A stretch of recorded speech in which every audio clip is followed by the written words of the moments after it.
to give a quick presentation today about basically what functional fitness is. Has anybody heard of functional fitness? Or CrossFit? Probably heard of CrossFit. They're like the Kleenex of functional fitness. Like there's tons of gyms, and they've been doing the same thing that they've been doing since the 70s. All the information's been out there, but what Greg Glassman, who's the creator of CrossFit, did is he packaged it up and wrote up a bunch of stuff so that you could understand it more easily. Made it really approachable for the average person, whereas before, only strength and conditioning coaches, endurance coaches, college level athletes would have known all the intricacies of high intensity interval training, another name, HIIT, H-I-I-T. And so functional fitness is what I call it, because I don't pay $3,000 a year so I can call it CrossFit. Yes. But that is, again, one of the things that separates it. You can just do it in your garage. That's how CrossFit really started. They just put up a website and people started following it. Then they started doing small seminars, 2 to 5 people. Greg Glassman started in his garage and kind of ballooned from there. And what I wanted to talk to you is kind of what sets functional fitness apart from other types of fitness. Fitness is just a generalized term that the industry is using now for all sorts of different exercise.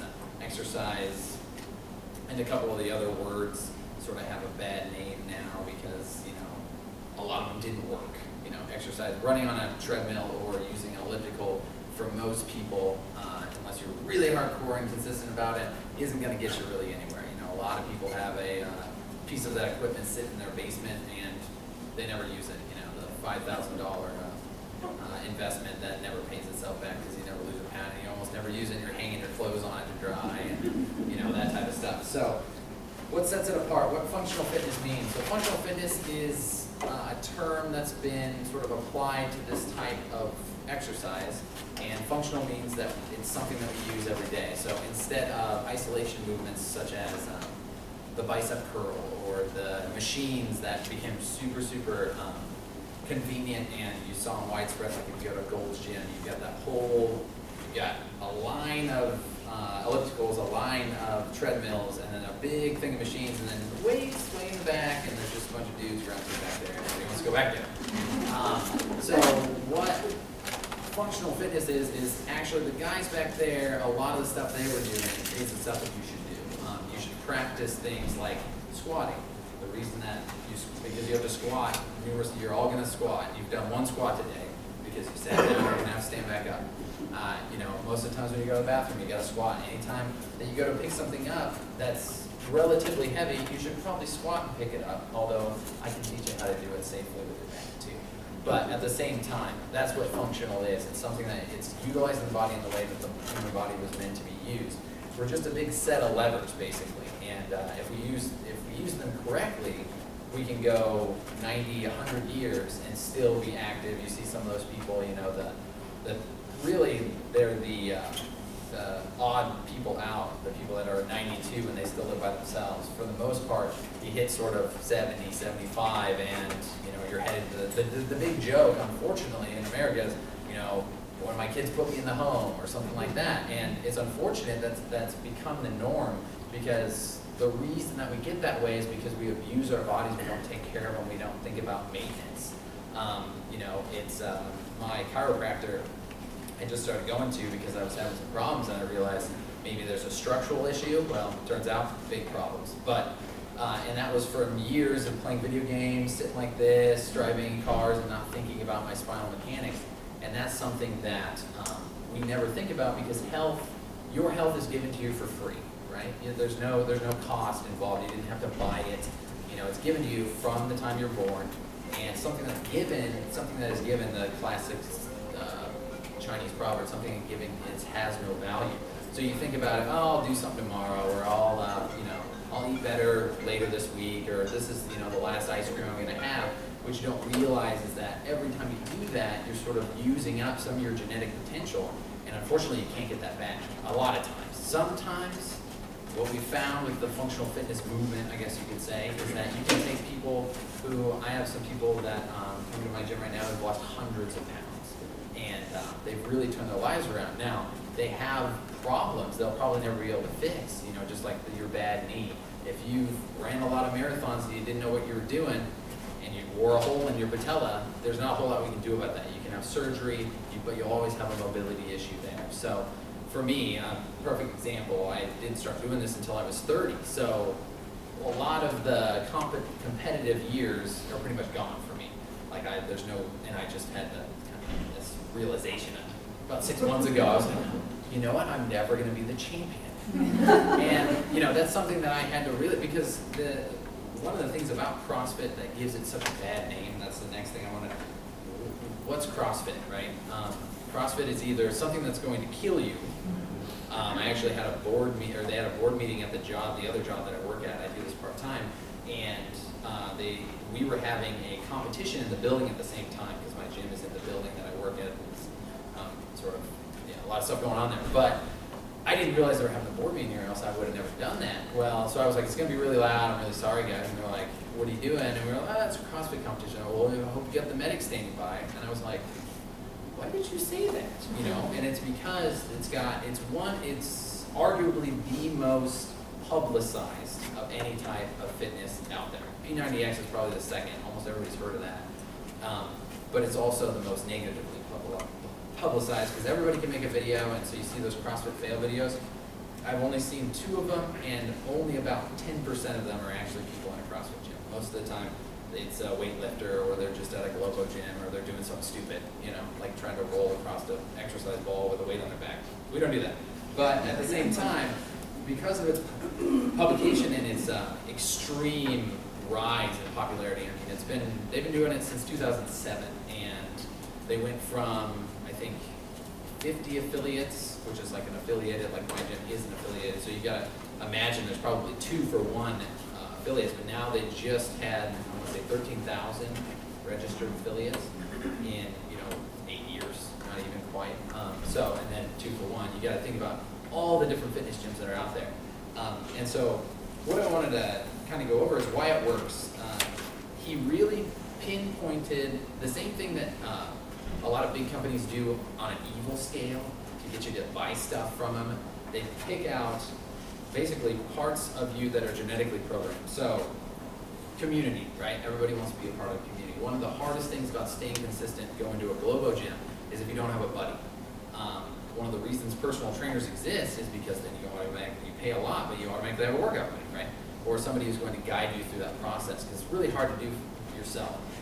If you're at a point where you really need to go work out, you feel like, I'm in trouble if I don't, or your doctor says, look, you gotta go exercise, you're kind of to the point where you've built all these bad habits. It's gonna be really tough mentally, and it's not necessarily your fault to break those habits and go, I'm gonna go to the gym every day until I get fit, or until I feel better.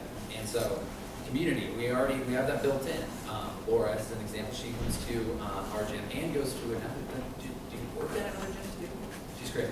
But at the same time, one of the reasons she and her friend Tori always came. Tori ended up moving back to Omaha for the summer. Don't know why you need to know that. But the whole point was they met there. They met, they chat. You got about 5 minutes before the class starts, and then boom, we're in the class. But they're working off each other. They're using each other as an example, and they're an accountability. And that's built in. Whether or not you know anybody, if you show up, you're going to meet somebody, because everybody goes and meets everybody. At least a coach. And that coach is going to, if you don't show up for a week, I'm going to go, where were you at?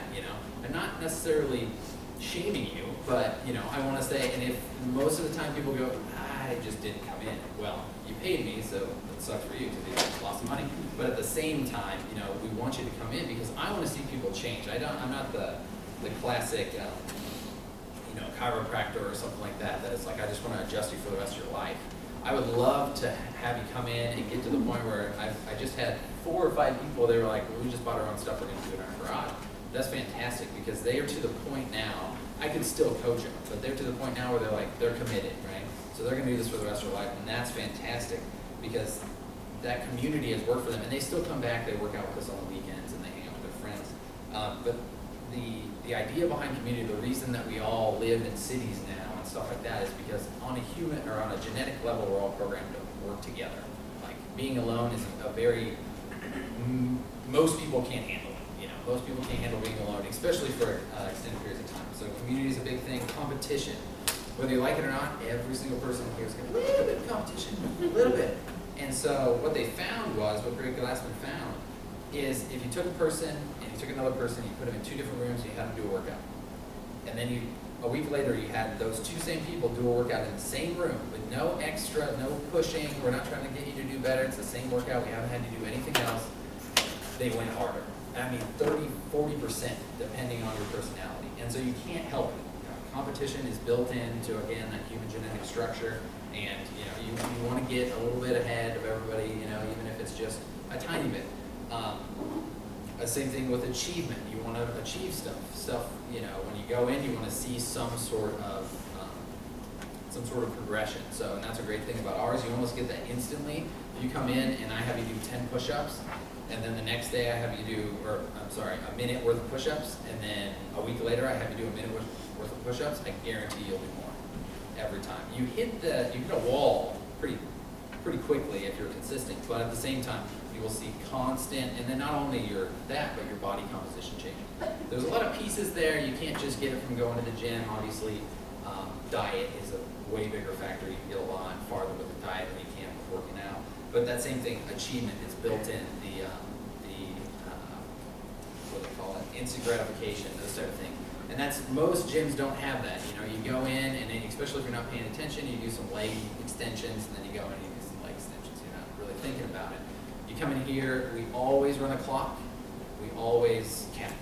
So it's something that sets us apart from boot camps. Boot camps, they're like, do it for 2 minutes and go really hard and high fives. And I'm not saying that that's not necessarily a great thing, because boot camps are just as popular as functional fitness.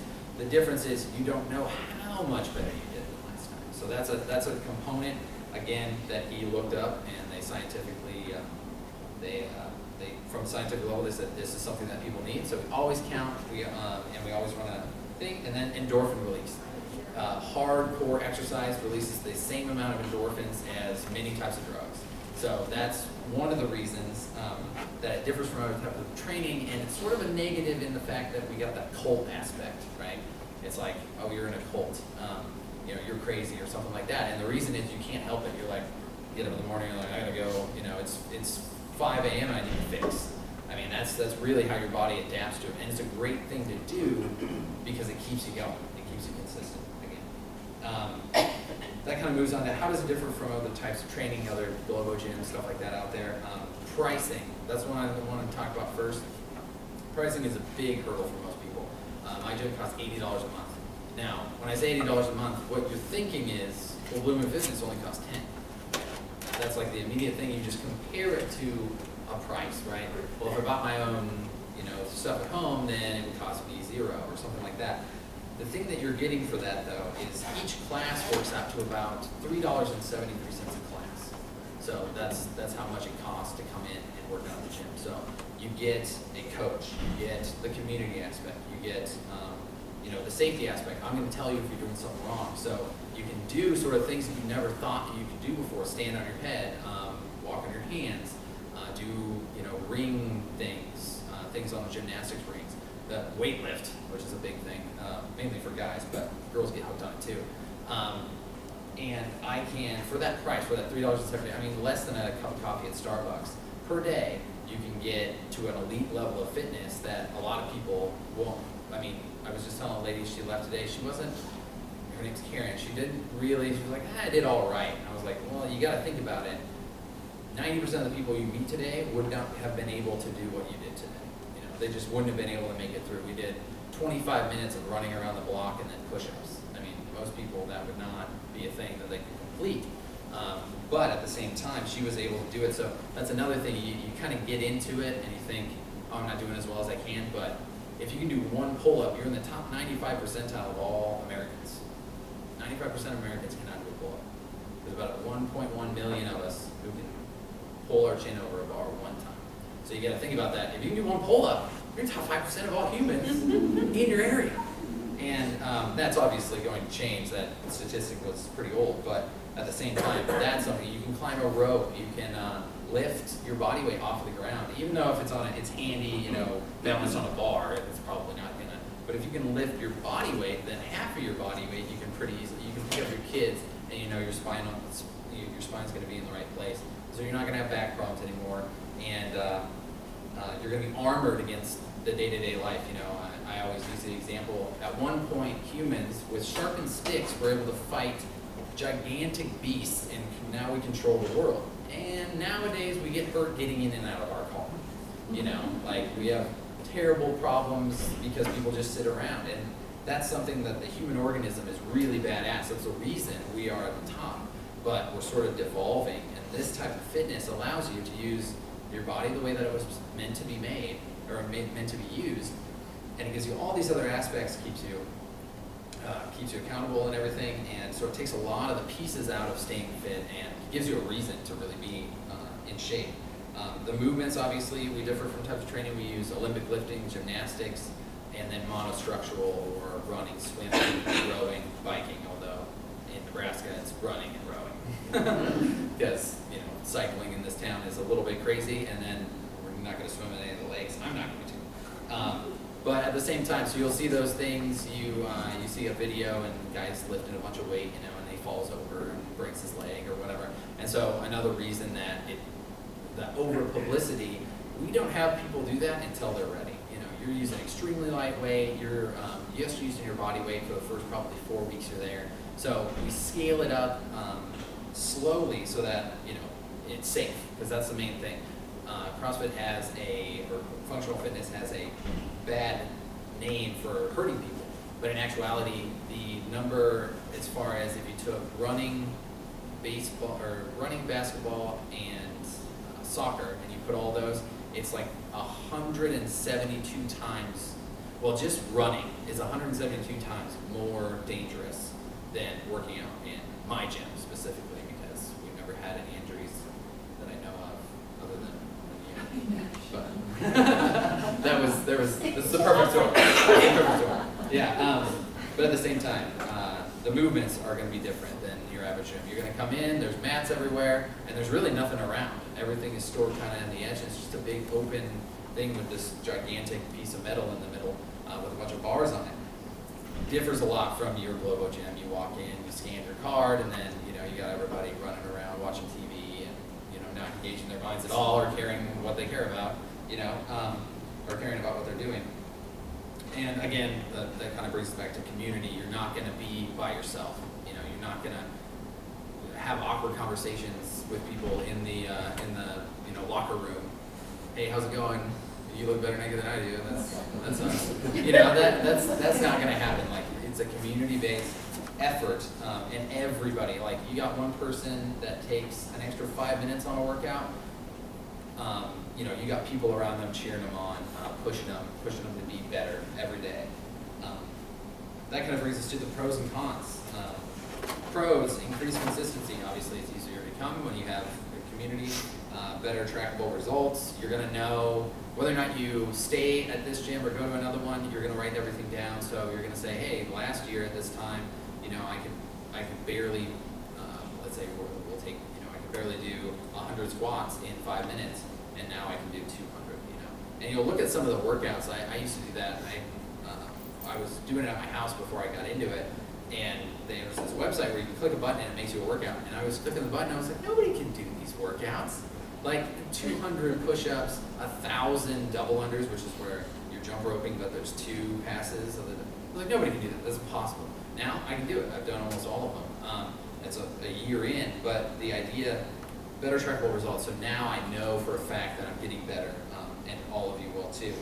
And then increased function for day-to-day stresses. And that's the biggest one for this. We also do a lot for mobility. So if you come in and well, I've always had a problem with my right foot. We're not going to go, well, that sucks. Your right foot's going to hurt. I'm going to attack that. I'm going to go, okay, we've got mobilization techniques. We've got, I've got referrals. I can send you to specialists and everything that are the cheapest in Lincoln, and so that you can get that checked out, get an x-ray done, and know, instead of just, well, I got some knee pain, oh, well, you've actually got, lessened cartilage, or your hip flexor. I had one guy, he always got really bad knee pain when he ran.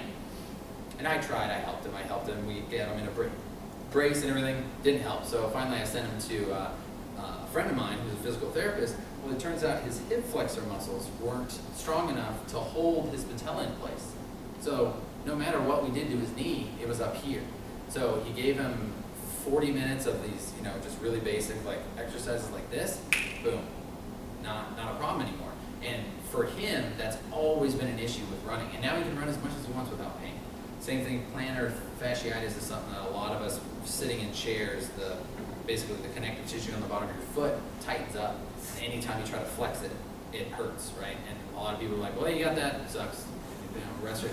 We can actually fix that, or at least alleviate it so much you can go about your day to day, and every once in a while it'll start tightening up. You got a few exercises, with a $2 lacrosse ball that you can do while you're sitting at your desk, relieves all that pain. So that's another thing that we focus on is mobility, like making you flexible, and because as you get older, that is the thing that sets you apart from anybody else. That's the guy who made P90X said, what's the most important exercise you can do? He said yoga. He said all the other stuff throw it away, just do yoga every day. Because if you're not flexible, it doesn't matter how strong you are, if you're not flexible, you're gonna feel like crap. So, and that's a good example of, I would much rather you be mobile and be able, like your hips don't hurt and you sleep well and your spine's in alignment, than be able to lift 400 pounds so that I can put it on, my Instagram. Like I don't care about that. I'm much more about the fixing people's problems and keeping them consistent as well. And then cons. Increased risk injury. So that's sort of a double-sided sword. Yes, it is more dangerous than using machines. You're throwing weights around, people are throwing weights around next to you. We do a lot for safety. Again, we've never had any weight relate, like anybody dropping anything on anybody or anybody dropping anything on themselves. That speaks, now that's not saying that you won't go somewhere else and that happens. That's one of the cons, also on the list, is there's a wide variation of coaching and gym consistency.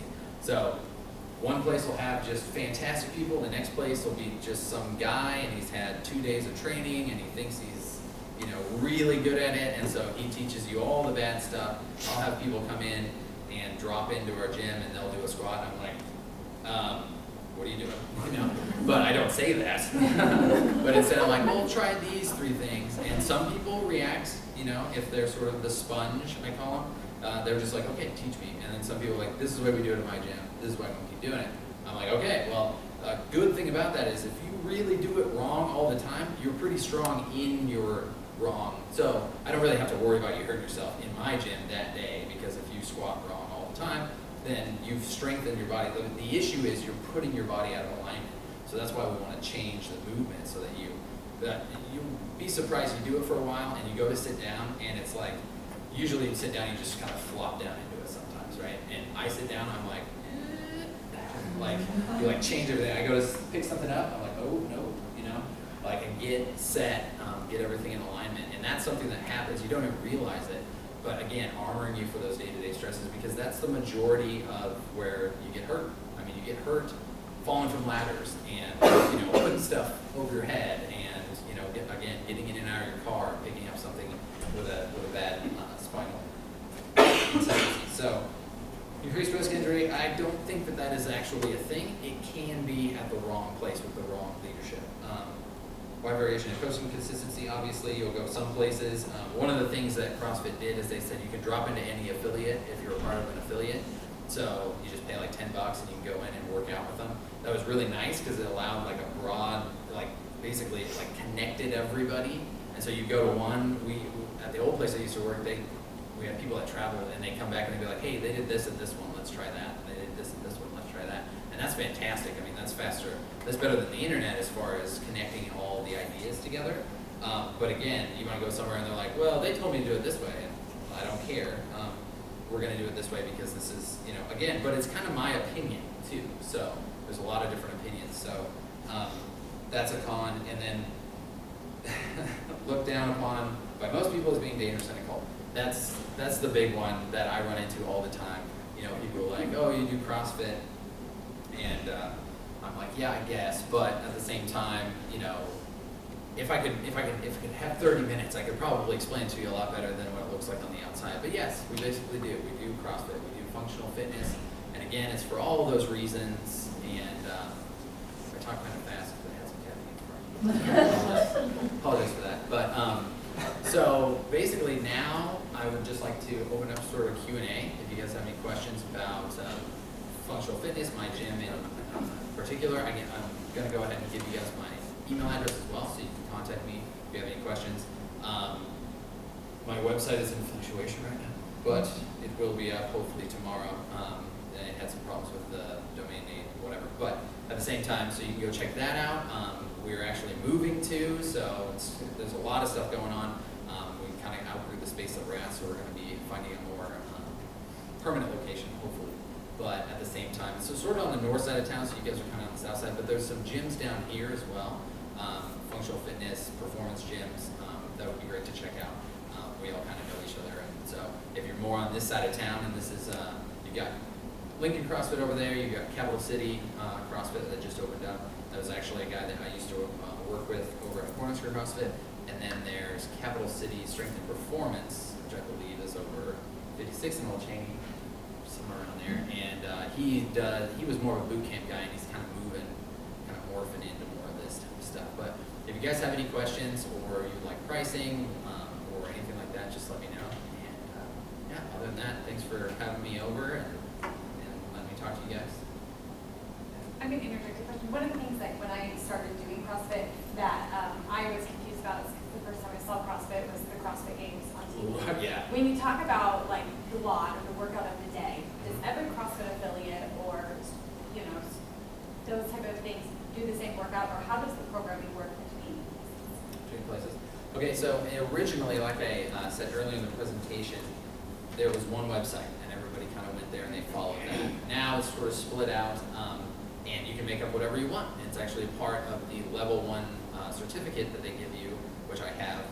You pay some money and you go for a weekend, and they teach you all the things you're supposed to need to know to run a CrossFit gym. Again, not probably correct, but with enough self-research and experimentation, you can get a lot better at it. But how we do it is, you can make any sort of workout. There's a lot of big gyms out there that people follow. They'll just say, we're doing whatever this gym's doing, we're doing whatever that gym's doing. But there definitely isn't, you definitely don't do exactly the same workout. And the best way to do that is to aim it at your gym. So if you've got a gym, CrossFit LA is a good example. They've been around since 2007. Their average age is 36 for their members. So they don't have a bunch of young kids that you'd see in the CrossFit Games, throwing 315 pounds above their head. They're older professionals, just like you guys, that, or even just in the professional field, and they're just there to get fit. They're just there to stay in shape and try to armor themselves again against those stressors, keep themselves from throwing their back out, and, having to take disability or whatever. And so they aim it towards them. If they say, we're not good at push-ups, then they do 6 weeks of push-up work. We're not good at this. Great examples of Muscle Up. Has anybody heard of that? So it's basically where you're hanging below the rings, gymnastics rings, and you pull yourself up and then do a ring dip. So you're hanging underneath and you come up all the way up. It's like the golden movement. I can't do it. Like everybody, the joke is like the first day you come in, you can barely do enough squats, and then you can't walk up the stairs. And then 6 months later, you're thinking you're a badass because you're deadlifting your body weight, and then you're hanging from the rings for 2 more years, wondering how that's ever going to happen. That's the joke. Because it's one of, if you can do that, then you can grab the edge of something and pull yourself above it. So like if you had to get up out of a flood, or if you had to get, on top of your house for some reason or whatever, you can do that. So it is like the movement, that and like the weightlifting snatch version. So they practice at CrossFit LA, they just practice that. Nobody's going to get it. Like they're not really interested in it, but just practicing to get to a modicum, or just a basic modicum, or a basic level of having those skills that you could maybe build onto, make them like so much better athletes. Like it was amazing the amount of numbers of just everything else. That's another component of it. Let's run with that we don't train the same thing all the time. Like P90X is one of the forefront of muscle confusion is what they call it, but basically training around training. So you do squats one day, you're not going to do them every day, because what happens is your body adapts, and then that's it. You can do a lot of squats, that's great for you. You maybe can do more and more and more. Well, the thing that we found is I can have you do squats, then I can have you do lunges, then I can have you do something else with your legs, and then I can have you do some running. We come back to squats, you're better at squats, even though we only did it once. So, to the point where a lot of people who are untrained, if I have you do pull-ups, you can run faster. I don't really know how that works. But the whole point is, we try to train as many parts of the body as possible, try to get you to use your body in as many ways as possible. Even like back in the day, they used to do softball throw was a thing. Like you had this softball throw and they had these targets and you're trying to hit the target, because accuracy, being able to use your hand and put something on that target, and no matter what the distance was, but being able to put something on that target makes you way better at typing. I mean, they showed that being able to throw, they had some javelin guys, and they had them, they took some typists, and then they taught them how to throw a javelin correctly, and they took them back to the type, and they were faster. And the reason is all of those sort of muscle neuron pathways are built the same in your body. So accuracy on the keys, accuracy in baseball, accuracy on the keys, accuracy shooting a gun. I mean, it's all kind of interlinked. It's not 100% overlap, but it is a lot more overlap than you would think, and that's sort of another precept, another basic precept of, you know, running and squatting and rowing are all connected in one way or another because you do them with your body, so that way. So, any other questions or anything? What are your class times? Right now we're doing 5:30 and 6:30 a.m. and then we do 5, 6, and 7 p.m. Once we get to the location I'm at right now is a 8 to 5 office building. I'm like in some of their storage space. So as soon as we get to a building that doesn't have 8 to 5 going on, we'll have more class times, as well as open it up to personal training. We'll have some clubs that start up, like an endurance club. So anybody who likes to run, that's one of the things I think. There's tons of people obviously in this town that love to run, because there's like 15,000 people that do the half marathon every year. And so that's one thing that I would love to work on with people, because a lot of people, again, running is sort of something that's given to you like your health. Everybody thinks, oh, you just go out and run.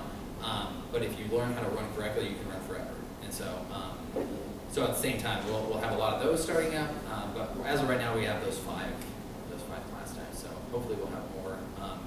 But that seems to work. We get everybody in. Is your new location north too? Yeah, it'll be north, right on Cornhusker Highway. There's another gym that I'm looking to partner with possibly, and that's at 66th and O Street. That might be an option. And they just opened up, so you can definitely go. East Side Wrestling and Fitness is their thing, so they have like the CrossFit component, and then it's also a wrestling gym. They just opened up. That's a good friend of mine, Adam Willman, that opened that. So might be partnering over there, and then looking to open on this side of town as soon as we hit sort of a critical mass of clients up there. So, but